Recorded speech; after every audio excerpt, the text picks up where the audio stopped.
حیات الصحابہ جلد اول۔ مضمون: حضور صلی اللہ علیہ وسلم کا لوگوں کو اللہ اور رسول کی اور دعوت دینے کے لیے بھیجنا۔ بسم اللہ الرحمن الرحیم۔ حضرت عروہ بن زبیر رضی اللہ عنہ فرماتے ہیں کہ جب انصار نے حضور صلی اللہ علیہ وسلم کی بات سن لی اور اس پر انہیں یقین آ گیا اور ان کے دل آپ کی دعوت سے پوری طرح مطمئن ہو گئے تو انہوں نے آپ کی تصدیق کی اور آپ پر ایمان لے آئے، اور یہ لوگ ساری دنیا کے لیے بھلائی اور خیر کی وجہ بنے، اور انہوں نے حج کے موسم کے موقع پر آپ کی خدمت میں حاضر ہونے کا وعدہ کیا اور اپنی قوم میں واپس چلے گئے، اور حضور صلی اللہ علیہ وسلم کی خدمت میں یہ پیغام بھیجا کہ آپ ہمارے پاس اپنے یہاں سے ایک ایسا آدمی بھیج دے جو لوگوں کو اللہ کی کتاب کی دعوت دے، کیونکہ آدمی کے آنے سے لوگ بات جلدی مان لیں گے۔ تو حضور صلی اللہ علیہ وسلم نے حضرت مصعب بن عمیر رضی اللہ عنہ کو ان کے یہاں بھیج دیا۔ حضرت مصعب رضی اللہ عنہ قبیلہ بنو عبد الدار میں سے تھے۔ حضرت مصعب قبیلہ بن غنم میں حضرت اسد بن زرارہ رضی اللہ عنہ کے پاس ٹھہرے۔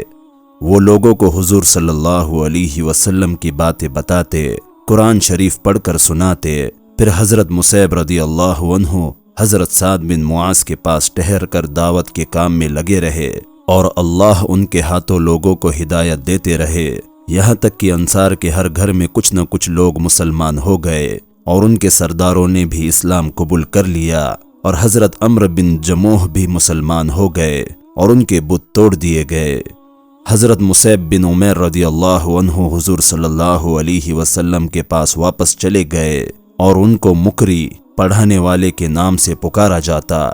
طبرانی میں حضرت عروہ رضی اللہ عنہ کی یہ حدیث اور زیادہ تفصیل سے آئی ہے، اور اس میں حضور صلی اللہ علیہ وسلم کے انصار پر دعوت کو پیش فرمانے کا ذکر بھی ہے، جیسے کہ امر انصار کے شروع کے باب میں انشاءاللہ آئیں گا۔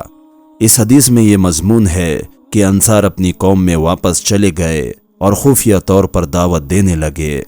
انہوں نے اللہ کے رسول صلی اللہ علیہ وسلم کی خبر دی، اور جو دن دے کر اللہ نے آپ کو بھیجا ہے اس کے بارے میں ان کو بتایا، اور قرآن سنا کر حضور صلی اللہ علیہ وسلم کی اور دین کی دعوت دی۔ چنانچہ انصار کے ہر گھر میں کچھ نہ کچھ لوگ مسلمان ہو گئے۔ پھر انہوں نے حضور صلی اللہ علیہ وسلم کی خدمت میں یہ پیغام بھیجا کہ آپ ہمارے پاس اپنے یہاں سے ایک ایسا آدمی بھیج دے جو لوگوں کو اللہ کی کتاب سنا کر اللہ کی اور بلائے، کیونکہ آدمی کے آنے سے لوگ بات جلدی مان لیں گے۔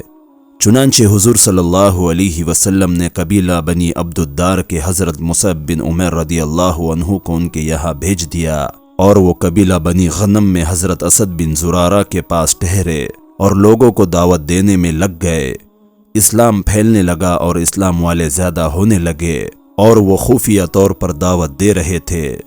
پھر حضرت عروہ نے حضرت مصعب کے حضرت سعد بن معاذ کو دعوت دینے کا اور حضرت سعد کے مسلمان ہونے اور قبیلہ بنو اشہل کے مسلمان ہونے کا ذکر کیا ہے، جیسے کہ حضرت مصعب کے دعوت دینے کے باب میں آگے آئیں گا۔ پھر حضرت عروہ نے فرمایا کہ بنی نجار نے حضرت مصعب بن عمیر رضی اللہ عنہ کو اپنے یہاں سے چلے جانے کو کہا، اور اس بارے میں ان کے میزبان حضرت اسد بن زرارہ پر انہوں نے سختی کی۔ چنانچہ حضرت مصعب بن عمیر رضی اللہ عنہ حضرت سعد بن معاذ رضی اللہ عنہ کے یہاں منتقل ہو گئے۔ وہ دعوت کے کام میں لگے رہے، اور اللہ ان کے ہاتھوں لوگوں کو ہدایت دیتے رہے، یہاں تک کہ انصار کے گھر میں کچھ نہ کچھ لوگ ضرور مسلمان ہو گئے، اور ان کے سردار اور شریف لوگ مسلمان ہو گئے۔ حضرت عمرو بن جموح بھی مسلمان ہو گئے، اور ان کے بت توڑ دیے گئے۔ مسلمان ہی مدینہ میں زیادہ عزت دار گنے جانے لگے، اور ان کا معاملہ ٹھیک ہو گیا، اور حضرت مصعب بن عمیر رضی اللہ عنہ حضور صلی اللہ علیہ وسلم کی خدمت میں واپس چلے گئے، اور ان کو مکری یعنی کہ پڑھانے والے کے نام سے پکارا جاتا تھا۔ ابو نعیم نے زہری سے حلیہ میں یہ روایت اس طرح بیان کی ہے کہ انصار نے حضرت معاذ بن افرا اور حضرت رافع بن مالک رضی اللہ عنہما کو حضور صلی اللہ علیہ وسلم کی خدمت میں یہ پیغام دے کر بھیجا کہ آپ اپنے یہاں سے ہمارے پاس ایک ایسا آدمی بھیج دے جو لوگوں کو اللہ کی کتاب سنا کر اللہ کی دعوت دے، کیونکہ ان کی بات ضرور قبول کر لی جائیں گی۔